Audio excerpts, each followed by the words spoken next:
जम्मू कश्मीर में जो सियासी मौसम छाया हुआ था और कहीं ना कहीं खामोशी के बादल जो थे वो बिल्कुल गहराए हुए थे और सियासत एक तरह से पूर्ण विराम तक पहुंच चुकी थी। खामोशी थी तमाम सियासी चेहरों में और कश्मीर के नेता लगातार केंद्र सरकार पर सवाल उठाते रहे, आखिरकार क्यों हमें निमंत्रण नहीं दिया जा रहा, क्यों हमारे साथ बातचीत नहीं की जा रही। और धारा 370 की समाप्ति के बाद भी इस तरह के सुर जो थे कश्मीरी नेताओं ने बुलंद किए कि आखिरकार हमें उस तरह से महत्वपूर्ण नेता क्यों नहीं माना जा रहा जम्मू कश्मीर की सियासत में कि केंद्र सरकार की तरफ से धारा 370 की समाप्ति कर दी गई और हमसे पूछा भी नहीं गया। लेकिन कल का दिन जम्मू कश्मीर के भविष्य के लिए एक नई नींव रखने के लिए महत्वपूर्ण था। तमाम बड़े नेता, तमाम बड़े चेहरे, चाहे वो मुख्यमंत्री की कुर्सी पर काबिज हो या फिर उप मुख्यमंत्री की कुर्सी पर काबिज हो, प्रदेश अध्यक्ष विभिन्न राजनीतिक दलों के वहां पर पहुंचते हैं, प्रधानमंत्री नरेंद्र मोदी का निमंत्रण स्वीकार करते हैं और बातचीत करते हैं। अल्ताफ बुखारी साहब वहां पर मौजूद होता है और वहां पर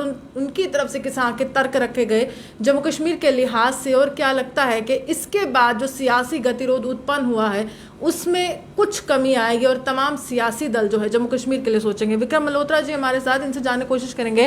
विक्रम जी, ये जो एक पहल थी, लगता है कि जो सियासी गतिरोध इतने समय से यहाँ पर उसकी शुरुआत हो गई थी, खासकर 5 अगस्त के बाद, उसमें कुछ समाप्ति होगी? बिल्कुल, देखिए ये पहल हमारा ऐसा मानना था कि ये बहुत पहले हो जाना चाहिए था और किन्हीं का मुख्य कारण था। फिर चाइना बॉर्डर पे जो हालात रहे, केंद्र सरकार उसमें मुझे लगता है व्यस्त थी और ये इसमें विलम्ब हुआ क्योंकि जब हम 18 मार्च को मिलने गए थे और जब हमारी चर्चा हुई थी तो हमने बुखारी साहब ने उस वक्त एक बात जो सबसे प्रखर रूप से रखी थी और उन्होंने कहा था कि आपको सब लोगों से चर्चा करनी चाहिए क्योंकि जो फैसला आपने लेना था वो फैसला आपने ले लिया और ये बहुत अच्छा कर जो मुझे से एक ऐसा राजनीतिक दल जिसका गठन धारा 370 की समाप्ति के बाद हुआ, क्योंकि आप ही उभर कर सामने आ रहे थे, आप ही ने कहा कि राजनीतिक जो चुप्पी है, गतिरोध है, उसको समाप्त करेंगे। विभिन्न पार्टी के नेताओं ने एक अपना दल बनाया और कहा कि बहुत होगी सियासत, अब जम्मू कश्मीर के लिए, अपनेपन के लिए सोचेंगे। तो वो एक कड़ी जुड़ रही थी कि लगातार आप मिल रहे थे, आप वहां पर जानकारी दे रहे थे, क्योंकि तमाम सियासी चेहरे तो नजरबंद थे।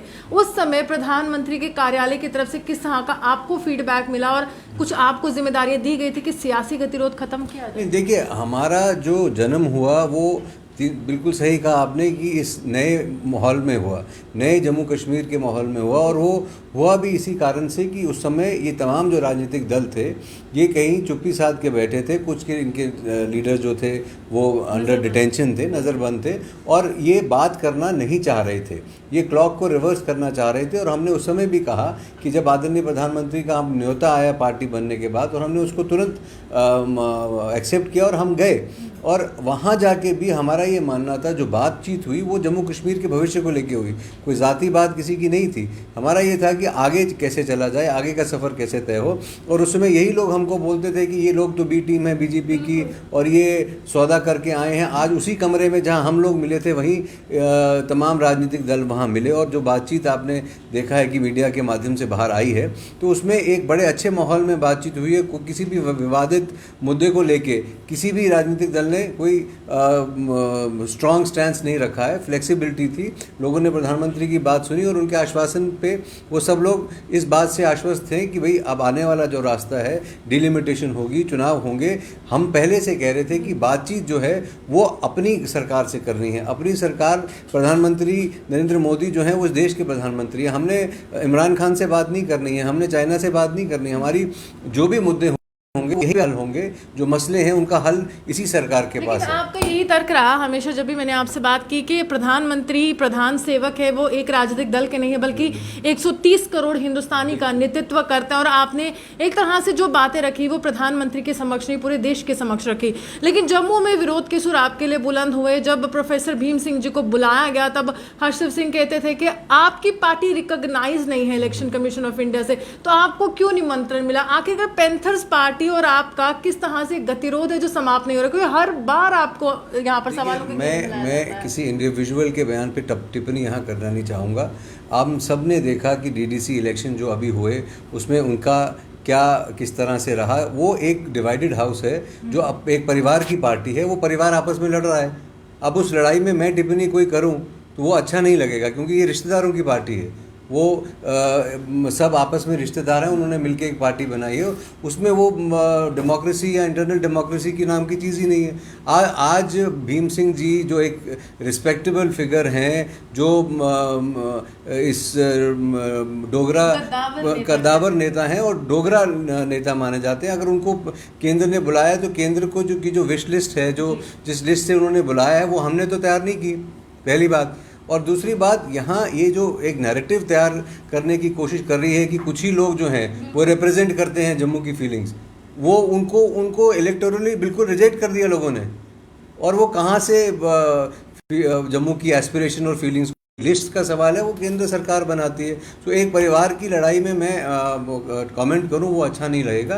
अब कोई राजनीतिक बात अगर उसमें होती तो मैं उस पर ज़रूर कमेंट करता। और दूसरी बात ये है कि देखिए, यहाँ बहुत चर्चा होती है जम्मू की, कि जम्मू के नाम पे एक राजनीति करने की कोशिश करी जा रही है, पर जम्मू एक समुदाय विशेष, एक धर्म विशेष की राजनीति जब जम्मू के नाम पे हैं, तो फिर उसके लिए तो विश्व हिंदू परिषद है। आप अगर जम्मू के नाम पे राजनीति करते हैं तो आपको एक एक्सक्लूसिव, उसके घर के बाहर खड़े जाओ, मुझे भी बुलाओ, मुझे क्यों नहीं बुलाया। अब ये तो केंद्र सरकार को एक पता होगा कि किसकी अहमियत है, किसको बुलाना जरूरी है, किसको नहीं। प्रधानमंत्री के समक्ष भी बिल्कुल मूक दर्शक बनकर वो बैठे रहे तमाम जम्मू के नेता, और वहां पर भी जम्मू की आवाज बुलंद नहीं हुई, ना युवाओं के भविष्य की चर्चा हुई। आपसे जानना चाहूंगी, बुखारी साहब से कहीं ना कहीं वहां पर कहा गया कि आप अपना तर्क रखिए। बुखारी साहब ने जम्मू के लिए, अगर मैं कहूं, क्योंकि ये सवाल सब पर उठा रहे हैं, जम्मू के लिए क्या बातें की वहां? देखिए, मैं आपसे एक बात कहूँ, जब यहाँ आज भारतीय जनता पार्टी की सरकार केंद्र में भी है, कॉरपोरेशन भी भारतीय जनता पार्टी के मेयर हैं, डीडीसी में भी उनके लोग जीत के आए हैं, हर चीज़ सरपंच पंचायत में भी हैं, तो वो कहीं ना कहीं लोगों की नुमाइंदगी करते हैं। अगरचे मेरे उनके साथ डिफरेंस ऑफ ओपिनियन भी है और अलग राजनीतिक पार्टी से हैं।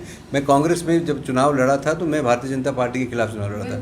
अब भी जो चुनाव लड़ूंगा तो जम्मू में मुख्यतः भारतीय जनता पार्टी के खिलाफ चुनाव लड़ूंगा। तो मेरे चुनाव में आज यथार्थ स्थिति ये है कि वो जीते हैं, कहीं ना कहीं वो भी तो किसी वॉइस को रिप्रेजेंट करते हैं। मत मिला है तो वो किसी वॉइस को रिप्रेजेंट करते हैं। जो नहीं जीता वो अगर बोले कि मैं ही रिप्रेजेंट करता हूं तो वो बात नहीं होगी, तो वो रिप्रेजेंट करते हैं। पहली बात, इन चीज़ों के सवाल जब बात जम्मू कश्मीर की होती है तो जम्मू और कश्मीर दोनों की होती है। वहाँ बात कमरे में खाली जितने भी राजनीतिक दल हैं, वहाँ आप मुझे बताइए कि किसने खाली जम्मू की कश्मीर की बात की होगी। आप बयान देखिए जो बुखारी साहब का है, उसमें तो जम्मू और कश्मीर के लिए हर 4 लाइनों के बाद जम्मू कश्मीर लिखा, वहाँ कहाँ लिखा है कश्मीर के लिए? तो उन्होंने बात जम्मू कश्मीर की करी, डेवलपमेंट की करी, पैकेज की करी, नौकरियों की करी, इस विश्वास की करी कि आगे आप क्या देने जा रहे हैं केंद्र की तरफ से, जो ताकि जो लोगों का विश्वास टूटा था वो बने। और जहाँ तक 370-35 का सवाल है, उस पर बिल्कुल जो हमारा पहले दिन से कहना था कि सुप्रीम कोर्ट के विचाराधीन ये मामला है, सुप्रीम कोर्ट इस पे फैसला करेगा। वही बात उमर अब्दुल्ला ने भी कही, वही बात महबूबा मुफ्ती ने भी कही कि हम कॉन्स्टिट्यूशनल तरीके से और लीगल तरीके से, हमने सुप्रीम कोर्ट का नाम लिया, उन्होंने कॉन्स्टिट्यूशन और लीगैलिटी की बात करी, पर आए तो वहीं पे। लेकिन एक सवाल ये उठता है विक्रम जी, जिस तरह से पिछले चुनाव हुए थे, आपको पता है कि तमाम राजनीतिक दल एक साथ आए थे। गुपकार डिक्लेरेशन तो 5 अगस्त के बाद ही जो कहीं ना कहीं चुप्पी साधे था, लेकिन एक दिन पहले बन चुका था। तारेगामी साहब थे, ये सब थे। लेकिन डीडीसी चुनाव में इन्होंने तो यही कहा था कि 370 हम वापस लाएंगे, जो गुपकार डिक्लेरेशन के नेता। कितना बेवकूफ बनाया गया। यही सबसे बड़ी विडंबना तो यही है। कल जब उनसे पूछा गया इंडिविजुअली कि गुपकार अलायंस की क्या स्टैंड है, तो वो एनसी ने भी कहा कि हम अलग हैं, हम तो एनसी की बात करेंगे। पीडीपी ने कहा मैं तो अपनी बात करूंगी।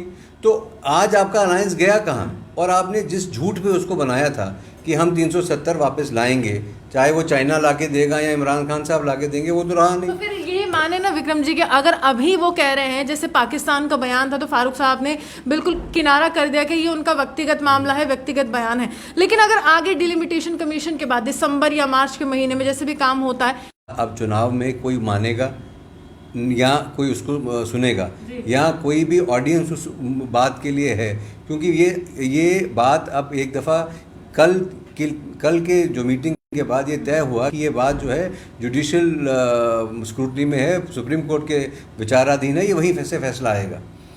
पार्लियामेंट तो इसको उल्टा करने वाली नहीं है, कम से कम जब तक ये लोग प्रधान ये समझ क्यों नहीं आता है कि ये सिर्फ पक्ष ने वोट नहीं दिया है, ये विपक्ष ने भी दिया, और राज्यसभा से जब कोई चीज पारित होकर आती है उसके बाद लोकसभा, यानी कि केंद्र सरकार की रणनीति कितनी खास रही होगी कि पहले विपक्ष से वोट लिया उसके बाद पक्ष से लिया। नहीं, बिल्कुल आप सही कह रही हैं, और इसमें बदलाव कुछ होने वाला नहीं है। ये हमारे स्टैंड को विंडिकेट करता है, जो अपनी पार्टी ने जब ये कहा था कि अब आगे चलने की ज़रूरत है, अपनी पार्टी ने कहा था कि देश की साथ चलने की ज़रूरत है, तब ये लोग कह रहे थे कि हिंदुस्तान का झंडा उठाने वाला आपको नहीं मिलेगा।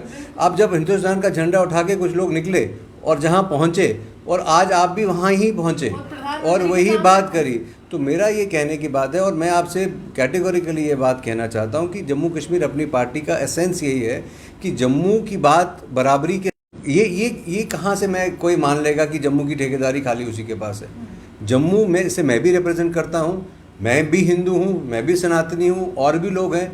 तो खाली एक पॉलिटिकल पार्टी जो जिसका एग्जिस्टेंस अभी कहीं है नहीं, हम भी अपनी बनाने की कोशिश कर रहे हैं।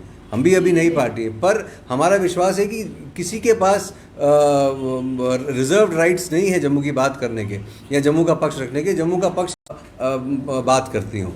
जो चुनाव आते हैं तो प्रमुख मुद्दे या प्रमुख मुख्य बिंदु जो आपकी तरफ से वो क्या रहेंगे? देखिए, हमारा चुनाव में एक ही एजेंडा है डेवलपमेंट का, और हमने पहले भी कहा था कि जम्मू कश्मीर को बहुत बांट लिया आपने सियासी लकीरों पे। जम्मू कश्मीर को अलग करने का ऑप्शन भारतीय जनता पार्टी के पास एक था जब ये स्टेट रीऑर्गेनाइज हुई। रोज़ रोज़ ये स्टेट रीऑर्गेनाइज नहीं हो सकती। अब यहाँ चुनाव होने जा रहे हैं, जम्मू और कश्मीर की डेस्टिनी इकट्ठी है। बेहतर ये होगा कि हम ऐसी बातें करें जो जम्मू और कश्मीर को जोड़ें।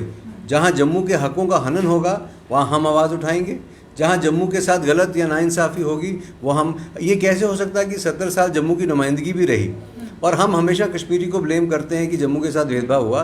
तो उस वक्त वो जम्मू के नेता जो सत्ता में थे, मंत्री थे, उप मुख्यमंत्री थे, सांसद भी थे, वो क्यों नहीं बोले?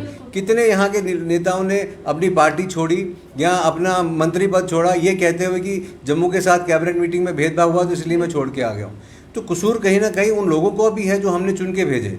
आज जम्मू के लोग अगर जम्मू की बेहतरी चाहते हैं तो उनको ऐसे लोगों को चुनेंगे। अगर वो हमेशा भारतीय जनता पार्टी की धर्म की राजनीति या उसी में बह के चुनाव करेंगे तो उनको ऐसी सरकारें मिलेंगी, ऐसे लेजिस्लेटर्स मिलेंगे, ऐसे लीडर्स मिलेंगे।